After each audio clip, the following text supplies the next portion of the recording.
ஆண்டவரும் இரட்சகருமாகிய இயேசு கிறிஸ்துவின் நாமத்தில் உங்கள் யாவருக்கும் அன்பின் வாழ்த்துக்கள். என கண்பான தேவனுடைய பிள்ளைகளே, பெரியவர்களே, ஒவ்வொரு நாளும் பரலோகத்திலிருந்து அநேக நன்மைகளை இந்த பூமியிலே ஆண்டவர் செய்து கொண்டே இருக்கிறார். அவரை நோக்கி கூப்பிடும்போது, அவருடைய சமூகத்தை நாடும்போது அதையெல்லாம் தேவன் செய்கிறார். இந்த நாளிலும் கூட தேவனாகிய கர்த்தர் நம்முடைய வாழ்க்கையிலே ஒரு நல்ல முடிவை உண்டாக்க அவர் போதுமானவராக இருக்கிறார். உங்கள் வாழ்க்கையில் அநேக காரியங்களுக்கு முடிவு வேண்டும், முடிவு வேண்டும். இந்த முடிவு எப்படி பிறக்கும், எங்கிருந்து உருவாகும், எவ்வண்ணமாக காணப்பட முடியும் என்று அநேக காரியங்களை குறித்து மனம் உடைந்த நிலைமையில் நீங்கள் தேவனுடைய சமூகத்தை நோக்கி வினாவிக் கொண்டிருக்கலாம். இன்றைக்கு ஆண்டவர் உங்களுடைய கைகளை பிடித்து சொல்கிறார், நல்ல முடிவு பரலோகத்திலிருந்து புறப்பட்டு வரும்படியாக இரக்கத்தையும் தயவையும் தேவன் கட்டளையிடுவார். வேதத்தில் வாசிக்க கேட்கும் பொழுது நீதிமொழிகளின் புத்தகம் 23:18 வாசிக்க கேட்கும் பொழுது இவ்வண்ணமாய் சொல்கின்றன. சற்றே கவனிப்போமா? நிச்சயமாகவே முடிவு உண்டு, உன் நம்பிக்கை வீண் போகாது. இங்கே வாசிக்க கேட்கும் பொழுது நிச்சயமாகவே முடிவு உண்டு, முடிவு உண்டு. என் அன்புக்குரிய தேவனுடைய பிள்ளைகளை, தேவனின் மேல் பாசம் வைத்தோம், தேவனுடைய சமூகம்தான் நமக்கு சொந்தம் என்று சொல்லி அவர் சமூகத்தையே நாம் சார்ந்திருந்தோம்.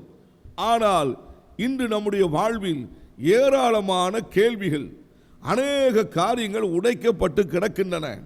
அநேக விதங்களின் நெருக்கமும் இன்னல்களும் இக்கட்டுகளும் தவிப்புகளும் புலம்பல்களும் நித்தம் பெருகிக்கொண்டே வருகிறது என்று சொல்லி உங்கள் மனதில் கலக்கமும் திகிலும் பயமும் உருவாகி கொண்டிருக்கிறதோ, இன்று நல்ல ஒரு முடிவை தந்து கரம் பிடித்து தேவன் நம்மை அழைத்து செல்ல போகிறார்.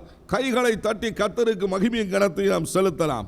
சரி, முடிவு எவ்வண்ணமாக இருக்கும்? முடிவு எவ்வண்ணமாக இருக்கும்?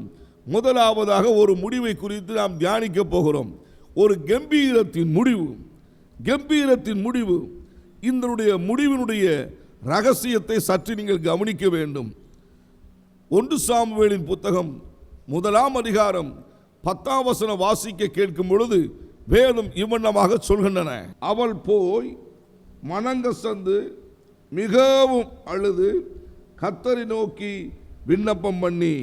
இங்கே வாசிக்க கேட்கும் பொழுது ஒரு நாள் இந்த பூமியில் அழுகையோடு கூட காணப்பட்ட அன்னாளின் வாழ்வை குறித்து வேதம் சொல்லுகிறது.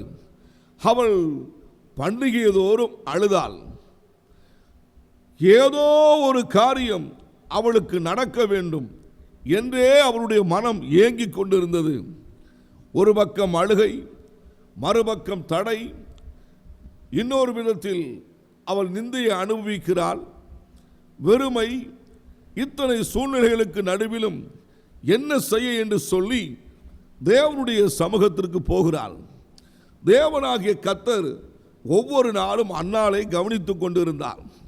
அன்னாள் பிறந்த நாளிலிருந்து அவளுடைய வாழ்க்கையிலே ஒரு அதிசயத்தை பரலோகம் தொடங்க வேண்டும் என்று தேவன் சித்தம் வைத்திருந்தார். இதை கவனித்துக் கொண்டிருக்கிற என் அன்புக்குரிய தேவனுடைய பிள்ளைகளே, உங்கள் வாழ்வை குறித்து உங்களுக்கு ஒன்றும் தெரியாமல் இருந்திருக்கலாம். ஆனால் உங்களை உருவாக்கி ஆசீர்வதிக்கிற நல்ல தேவன், உங்களுக்காக இந்த பூமியிலே ரத்தம் சிந்தின அந்த தேவன், உங்களை வழிநடத்தி செல்கிற தேவன் சொல்லுகிறார், உங்களில் ஒரு புதிய தொடக்கத்தை ஏற்படுத்தி மகிழ்ச்சியான ஒரு முடிவை காணும்படியாக கர்த்தர் சித்தம் வைத்திருக்கிறார். சரி, அன்னாள் அழுதாள். தேவ சமூகத்தில் அழுதபோது அவளுடைய வாழ்வில் ஒரு சுபிட்சமான மகிழ்ச்சியான கம்பீரமான ஜெயத்தின் வாழ்வை அன்னாளுக்கு அருளப்பட்டன. இதை கவனித்துக் கொண்டிருக்கிற நீங்கள் ஒவ்வொருவரும் நினைக்க வேண்டும், ஏதோ ஒரு காரியத்தில் அடைக்கப்பட்டு முடங்கி கிடப்பதை தேவன் விரும்பவில்லை. தேவனுடைய சமூகத்தில் உண்மையும் உத்தமமாக தேவனுக்காக வாழ்வோம் என்று சொன்னால் நிச்சயமாய் கர்த்தர் நம்மை கைவிட மாட்டார். நம்முடைய வாழ்வு சிறப்பாக நல்ல முடிவாக காணப்பட தேவன் நமக்கு இரக்கம் செய்வார். நடந்தது என்ன? அன்னாளின் வாழ்வில் பரலோக ரகசியம் வெளிப்பட தொடங்கினது. முடிவுக்காக ஏங்கி நின்றால் என்ன முடிவு வரும்? பரலோகத்திலிருந்து ஒரு அதிசயமான முடிவு.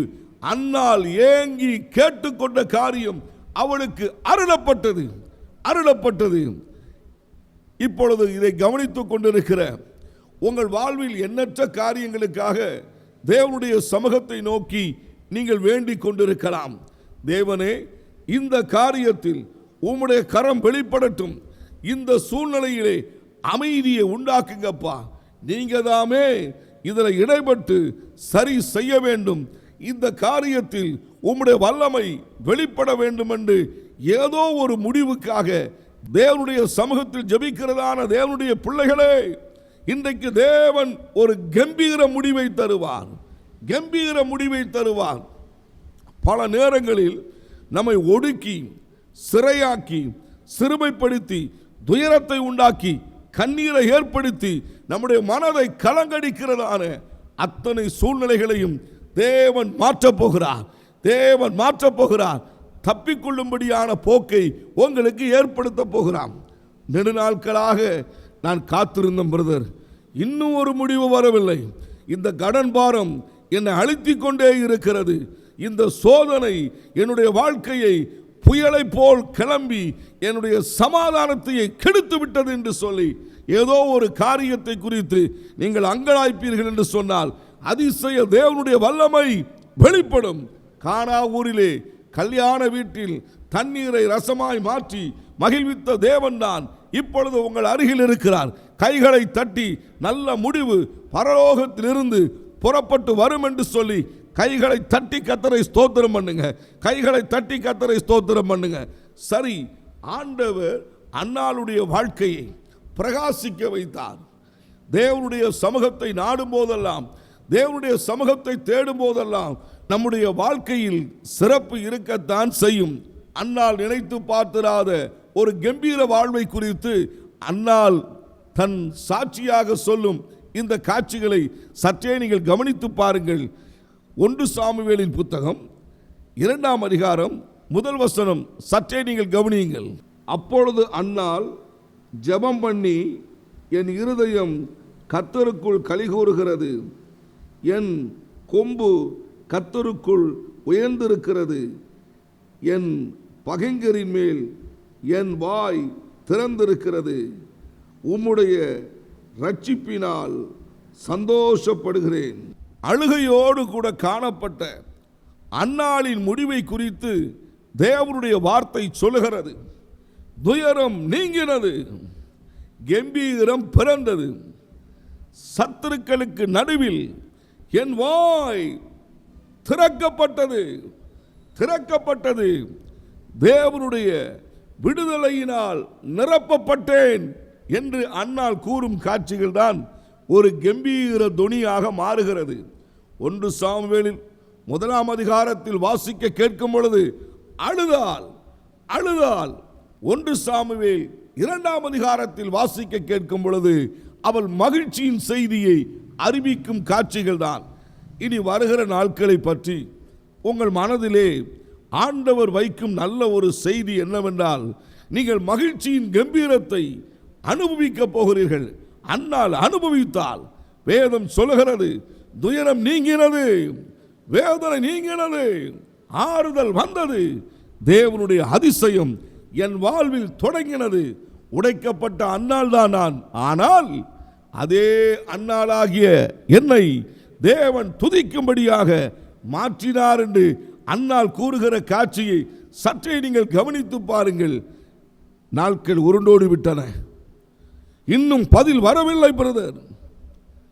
எங்கும் துயரமான ஒரு காட்சி என் மனதில் ஏற்படுகிறது என்று நீங்கள் சொல்வீர்கள் என்று சொன்னால், இன்றைக்கு தேவன் ஒரு கம்பீரத்தின் முடிவை உங்கள் எல்லைக்குள் கொண்டு வந்து விட்டார். சரி, இந்த மகிழ்ச்சியான செய்தியை பரலோகமே அன்னாளுக்கு கொடுத்ததை குறித்து பார்க்கிறோம். சத்துருக்கள் நடுவில் என் இருதயம் மகிழ்ந்திருக்கிறது, வாய் திறந்திருக்கிறது என்று சொல்கிறான். இது எத்தனை பெரிய ஆச்சரியம்! ஏதோ ஒரு சத்துரு உங்களை மிரட்டுவான் என்று சொன்னால், ஏதோ ஒரு காரியத்து நிமித்தமாக ஒரு சிறையிருப்பில் இருப்பீர்கள் என்று சொன்னால், அந்த சிறையிருப்பு மாற்றப்படுவது நிச்சயம். தேவனுடைய ஒத்தாசை உங்கள் வாழ்வில் இறங்கி வருவது நிச்சயமாய் ஆண்டவர் உதவி செய்து நடத்துவார். அன்னாளுடைய வாழ்வு ஒரு கம்பீரத்தோடு கூட காணப்படும்படியாய் தேவன் உதவி செய்தார். தடை, வெறுமை, துயரம், நிந்தை நீங்கினது. அதற்கு பதிலாக மகிழ்ச்சியும் கம்பீரமும் அன்னாளுக்கு உதித்தது. இதை பார்த்து கொண்டிருக்கிற ஒவ்வொருடைய வாழ்விலும் இதைத்தான் தேவன் செய்து முடிக்கப் போகிறார். கைகளை தட்டி எனக்கு ஆண்டவர் அதை செய்வார் என்று சொல்லி நம்பிக்கையோடு மகிழ்ச்சியோடு கூட காணப்பட கர்த்தர் நமக்கு உதவி செய்வாராக. இரண்டாவது, தேவன் கொடுக்கும் ஒரு முடிவு, ஜெயத்தின் முடிவு. அநேக நேரங்களில் தேவனுடைய பிள்ளைகள் தோற்று போன செய்தியை சொல்வார்கள். ஐயா, கர்த்தரை தேடினோம், தேவனுடைய சித்தத்தை செய்தோம், தேவனுக்காக வாழ்ந்தோம், ஆனாலும் எங்கள் வாழ்க்கையிலோ இந்த இடம் தோற்கடிக்கப்பட்டிருக்கிறது என்று ஏதோ ஒரு இடத்தை குறித்து நீங்கள் யோசித்து அழுது கொண்டிருக்கிறீர்கள். சற்று கவனித்து பாருங்கள். பாவம் செய்யும் போது நம்முடைய வாழ்க்கையில் தேவனுடைய ஜெயம் நம்ம எல்லைகளை விட்டு வெளியேறி போய்க் கொண்டே இருக்கும். அது நிறுத்தப்பட வேண்டும் என்று சொன்னால், தன் பாவங்களை மறைக்கிறவன் வாழ்வடைய மாட்டான், அவைகளை அறிக்கை செய்து விட்டு விடுகிறவன் என்று தேவனுடைய வார்த்தை சொல்கிறது. சற்று கவனித்து பாருங்கள். உங்கள் வாழ்க்கையில் என்ன நடந்தது என்பதற்கு தேவனுடைய சமூகத்தில் ஆராய்ந்து பார்க்க வேண்டும். சரி, இந்த வெற்றியின் ஜெயத்தின் முடிவை யாருக்கு தேவன் கொடுத்தார், எப்படி கொடுத்தார் என்று தேவனுடைய வார்த்தை சொல்லுகிறது. தானியேல் தீர்க்கதரிசியின் புத்தகம் 6ஆம் அதிகாரம் 28ஆம் வசனம். சற்றே நீங்கள் கவனியுங்கள். தரியுவின் ராஜ்யபார காலத்திலும் பெர்சியனாகிய கோரேசனுடைய ராஜ்யபார காலத்திலும் தானியேலின் காரியம் ஜெயமாயிருந்தது. தானியேல் 6ஆம் அதிகாரம் கடைசி வசனம் ஒரு ஜெயத்தின் முடிவை பற்றி தேவனுடைய வார்த்தை சொல்கின்றன. யாருக்கு இது அருளப்பட்டது? ஒரு தனி மனிதன் நெருக்கத்திற்குள்ளாக போகிறான். சோதனைக்கு மேல் சோதனை தானியேலுடைய வாழ்வில் நிகழ்ந்து கொண்டே இருக்கிறது. ஒரு பக்கம் சிறைபிடிக்கப்பட்டு போன அந்த பாபிலோனிய மாகாணத்தில் ஒரு சந்தோஷத்தோடு கூட காணப்பட்ட அவருடைய வாழ்வை கசப்பாக்கும்படியாக மனித கூட்டங்கள் பெருகின, மனித கூட்டங்களுடைய செயல் உருவாகின. மனிதர்களால் காயங்களை ஏற்படுத்தி தானியேல் என்கிற பெயர் அழிக்கப்பட்டு போக வேண்டும் என்று சொல்லி ஒரு மிகப்பெரிய கூட்டம் எழத் தொடங்கியது. இதை கவனித்துக் கொண்டிருக்கிற எனக்கு அன்பான தேவனுடைய பிள்ளைகளே, பல நேரங்களில் மனித கூட்டம் எழும்பி உங்களை முடக்கும்படியாக, துயரத்தை வருவிக்கும்படியாக, வேதனைகளை கொடுக்கும்படியாக, காயப்படுத்தும்படியாக, நஷ்டங்களை உண்டாக்கும்படியாக அநேக வினைகள் அன்று மட்டுமல்ல இன்றும் நடக்கத்தான் செய்கின்றன. அதை குறித்து தான் மீகா தீர்க்கதரிசி சொல்லும் போது, என் சத்துருவே நீ சந்தோஷப்படாதே, நான் விழுந்தாலும் எழுந்திருப்பேன் என்று சொல்லும் காட்சிகளை அங்கே நாம் வாசிக்கிறோம். சரி, உலகிலே ஏன் சத்துரு தோன்றுகிறான்? அதைத்தான் நீங்கள் கவனிக்க வேண்டும். பல நேரங்களில் நமக்கு வரும் சோதனைகள் அது மேன்மையாக அமையும் என்பதை நீங்கள் மறந்து விடாதீர்கள். தேவன் உங்களுக்காக வழக்காட போகும் காட்சிகள், தேவன் உங்களுக்காக இடைப்பட்டு செயல்படுகிற காட்சிகளை இங்கேதான் கவனிக்க முடியும். தேவனுடைய செயலின் வல்லமை என்பதை உங்கள் வாழ்க்கையில் அனுபவிக்கிற நேரம்தான் மனித கூட்டங்கள் நமக்கு எதிராக எழும்பி வரும்போது அதை பார்க்க முடியும். வேதத்தில் வாசிக்க கேட்கும் பொழுது தானியேல் தீர்க்கதரிசியின் புத்தகம் 6:10 என்ன சொல்கிறது? தானியேல் தினமும் தினமும் ஜெபிக்கிற வண்ணமாகவே தேவனுடைய சமூகத்தை நோக்கி பார்த்தார். சற்று கவனித்து பாருங்கள். இந்த காட்சிகள் நடந்தேறி முடிந்து விட்டன. அதற்கு பின்பாக தான் இன்னும் சோதனை பெருகினது. இந்த சோதனைக்கு நடுவில் தானியேல் ஒரு துயரமான இடத்திற்கு போகிறார். சிங்க குகை, சிங்கங்கள் நடுவில் தானியேல் இரையாக்கும்படியாக, அழிந்து போகும்படியாக, மாண்டு போகும்படியாக சத்துருக்கள் தானியேலுக்கு முடிவு கட்ட நினைத்தார்கள். வேதம் என்ன கூறுகின்றன?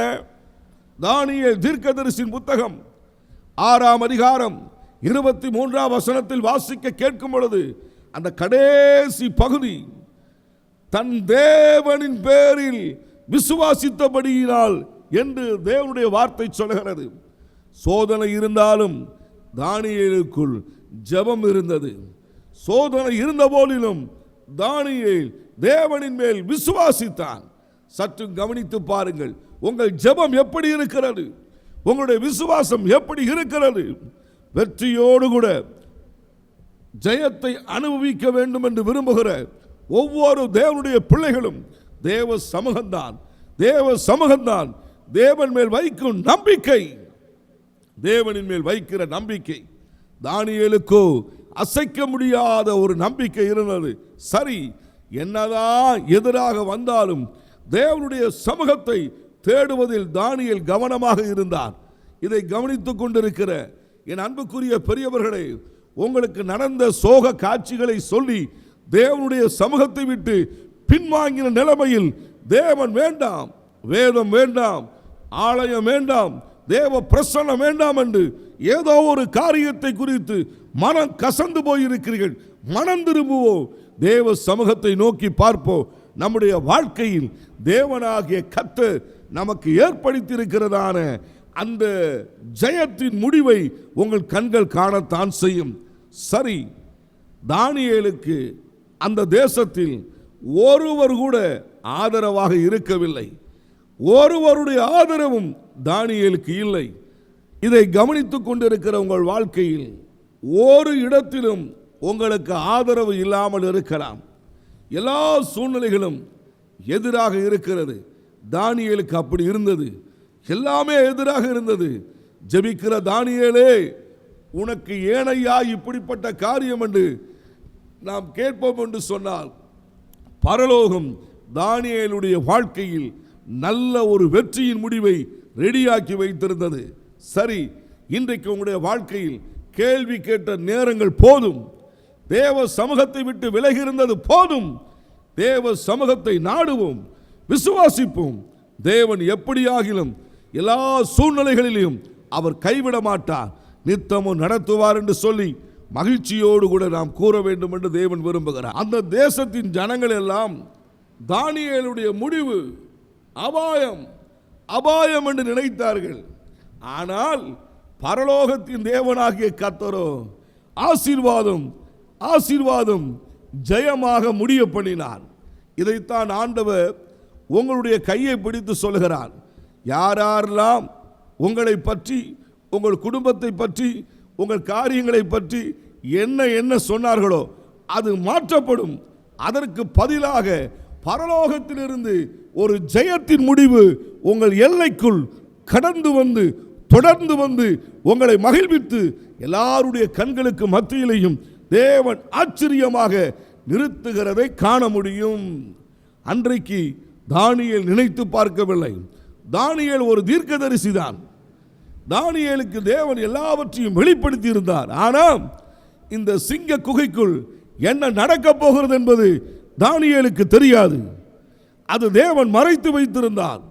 இதை கவனித்துக் கொண்டிருக்கிற சிலருடைய வாழ்க்கையில் தேவன் சில காரியங்களை மறைத்து வைத்திருக்கிறார். காலங்கள் வரும், நாட்கள் வரும், அப்பொழுது வெளிப்படும். உங்களை தேவன் வெற்றிக்கு நேராக நடத்தி செல்கிறார் என்று அநேகருடைய கண்கள் கண்டு கர்த்தரை துதிக்கும். தேவனுடைய நாமம் மகிமைப்படும். அதற்காகவே தேவன் சில நேரங்களில் அமைதியாக இருக்கிறார். நீங்கள் சோர்ந்து போகாதீர்கள். தேவன் ஏன் பதில் கொடுக்கவில்லை, தேவன் ஏன் அமைதியாக இருக்கிறார் என்று நாம் கேள்விகளை கேட்டு கசந்த அனுபவத்தை நாம் பெற்றுக்கொள்ள வேண்டாம். அதற்கு பதிலாக கிருபைதாரு நாதா, இரக்கம் செய்யும் நாதா, காத்துக்கொள்ளும் தேவா என்று சொல்லி அவருடைய சமூகத்தை தஞ்சமடைவோம். நமக்கு ஆறுதலின் நாட்களும் ஜெயத்தின் நாட்களும் நமக்கு கிடைக்க போகிறது நிச்சயம். அந்த தேசத்தில் தானியேலின் காரியம் ஜெயமாய் மாறினது.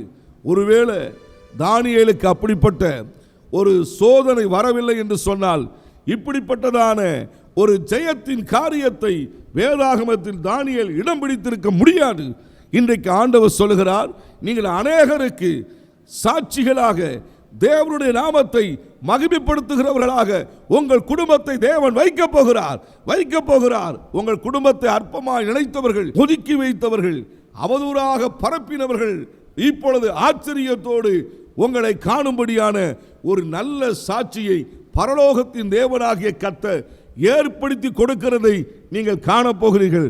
கைகளை தட்டி ஆண்டவருக்கு நன்றியோடு கூட என் தேவன் வருவார், என்னை தப்புவிப்பார், கம்பீரமான ஒரு ஜெயத்தின் வாழ்வை நல்ல முடிவை தருவார் என்று மகிழ்ச்சியோடு கூட துதிக்க வேண்டும். சரி, தானியேல் இடைவிடாமல் ஜெபித்தார். சோதனை இருக்கத்தான் செய்தது. இந்த ஊழிய அனுபவத்தில் ஒரு சோதனையின் பாதைகள் அல்ல, பல வடிவங்களில் சோதனைகள் வரத்தான் செய்கிறது, நெருக்கங்கள் வரத்தான் செய்கிறது. இல்லை என்று நான் சொல்லவில்லை. ஆனால் எத்தனை நெருக்கங்கள் வந்தாலும் சிலுவையிலே நமக்காக பாடுபட்ட அந்த இரட்சகருடைய பொன்முகம், அந்த இரட்சகருடைய கிருபை இன்றைக்கும் தப்புவிக்கிறது, இன்றைக்கும் காத்து நடத்துகிறது. இதைத்தான் தேவன் உங்களை பார்த்து சொல்கிறார், என்னை நோக்கி பாருங்கள், அப்பொழுது நீங்கள் பிழைப்பீர்கள், ஜெயத்தின் முடிவை காண்பீர்கள். தானியேல் சிங்கத்து குகைக்குள் போய் மாண்டு போகவில்லை. மகிழ்ச்சியோடு அந்த தேசத்திற்கு நடுவில் வெற்றியோடு காணப்பட்டார். நீங்கள் துக்கப்பட்ட இடங்கள் உண்டல்லவா, நிந்தை அனுபவித்த இடங்கள் உண்டல்லவா, சிறுமையை பார்த்த இடங்கள் உண்டல்லவா, ஆண்டவர் சொல்கிறார், அங்கேதான் ஒரு ஜெயத்தின் முடிவு உங்களுக்கு ஆயத்தமாயிருக்கிறது. ஜெயத்தின் முடிவு அங்கதான் உங்களுக்கு ஆயத்தமாயிருக்கிறது. கவலைப்படாமல் கர்த்தருக்கு மகிமையை செலுத்துங்கள். சரி, மூன்றாவது திருப்பிக் கொள்ளுகிற ஒரு முடிவு. சிலர் சில காரியத்தை இழந்து விடுவார்கள், அதை திருப்பாமலே போய்விடுவார்கள். ஆனால் அந்த காட்சிகள் கொஞ்சம் கடினமான காரியம்தான். ஆனால் ஆண்டவராகிய தேவன் நம்மை அதற்காக அழைக்கவில்லை. என்னை நோக்கி கூப்பிடு, அப்பொழுது மறு உத்தரவு கொடுப்பேன் என்று வாக்குரைத்த தேவன் ஒரு நாள் 1 சாமுவேலின் புத்தகம் 30ஆம் அதிகாரம் 19ஆம் வசனத்தில் வாசிக்க கேட்கும் பொழுது சற்றே நீங்கள் கவனியுங்கள். அவர்கள் கொள்ளையாடி கொண்டு போன எல்லாவற்றிலும் சிறியதாகிலும் பெரியதாகிலும் குமாரராகிலும் குமாரத்திகளாகிலும் ஒன்றும் குறைவுபடாமல் எல்லாவற்றையும் தாவீது திருப்பிக் கொண்டான். இங்கே வாசிக்க கேட்கும் பொழுது ஒரு நாள் நடந்த காட்சிகளை சற்று கவனித்து பாருங்கள். அமலேக்கினுடைய படையானது தாவீது வாழ்ந்து கொண்டிருக்கும் சிக்லாக்குக்கு வருகின்றன. சிக்லாக்குக்கு வந்தபோது இப்படிப்பட்டதான தாவீது நினைத்து பார்த்திராத ஒரு காரியம் அவர் இல்லாத நேரத்தில் நடக்கின்றன. இதை தேவன் கவனித்துக் கொண்டே இருக்கிறார்.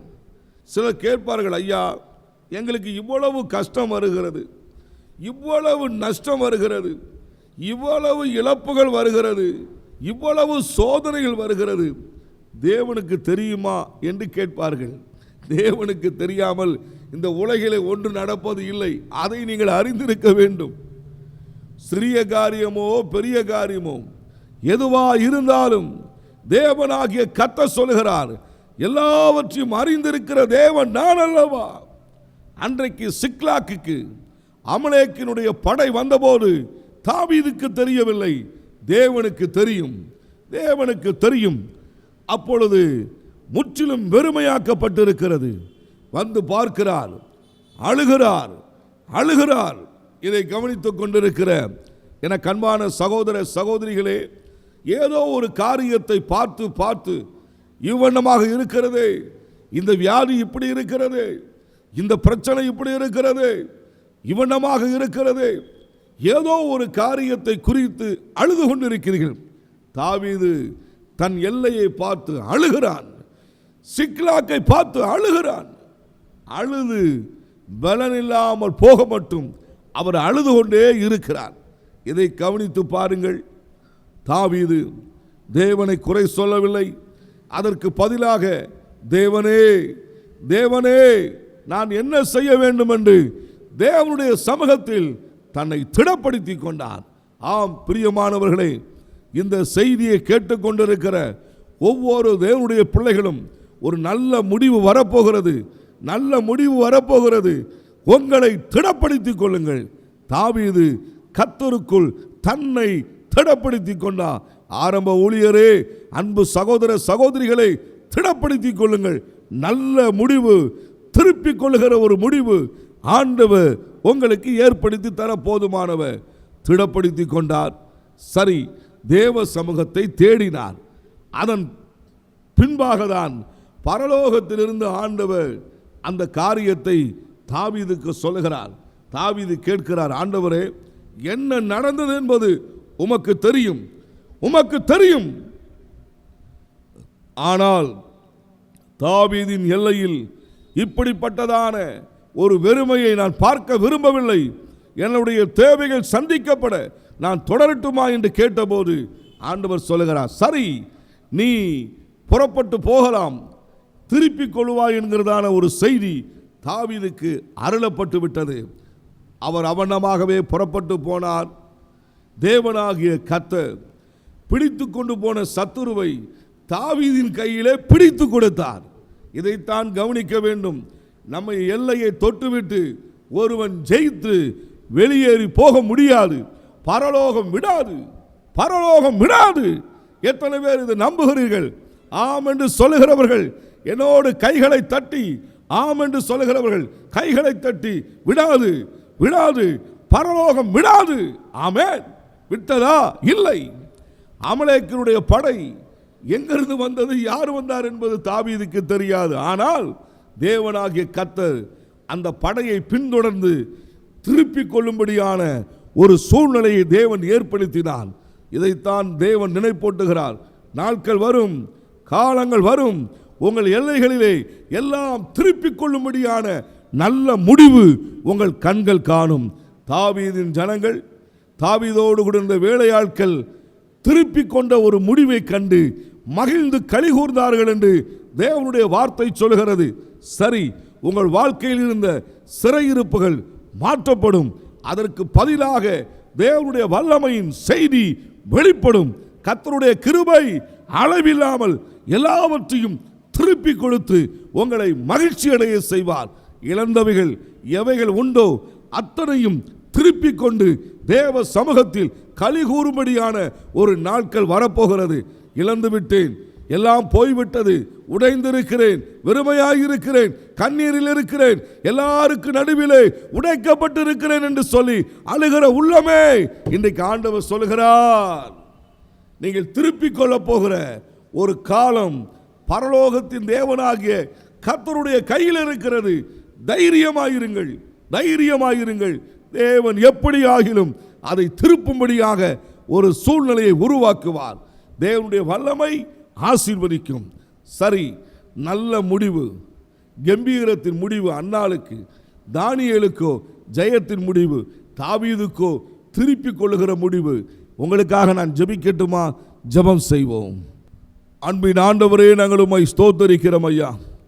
உம்முடைய குமாரனாகிய இயேசு கிறிஸ்துவின் நாமத்தினால நாங்கள் ஜெபிக்கிறோம். இப்பொழுது கர்த்தருடைய வல்லமை என்னோடு கூட இணைந்து ஜெபிக்கிற ஒவ்வொருவரையும் தொடும்படியாக நாங்கள் ஜெபிக்கிறோம். உம்முடைய வல்லமை இறங்கட்டும் ஐயா. நல்ல முடிவு, நல்ல முடிவு ஒவ்வொரு காரியத்திலையும் பிறக்கட்டும், பிறக்கட்டும். துயரமான செய்திகள் இவர்கள் குடும்பத்தை விட்டு மாறட்டும். அதற்கு பதிலாக நன்மையானது தொடரட்டும்.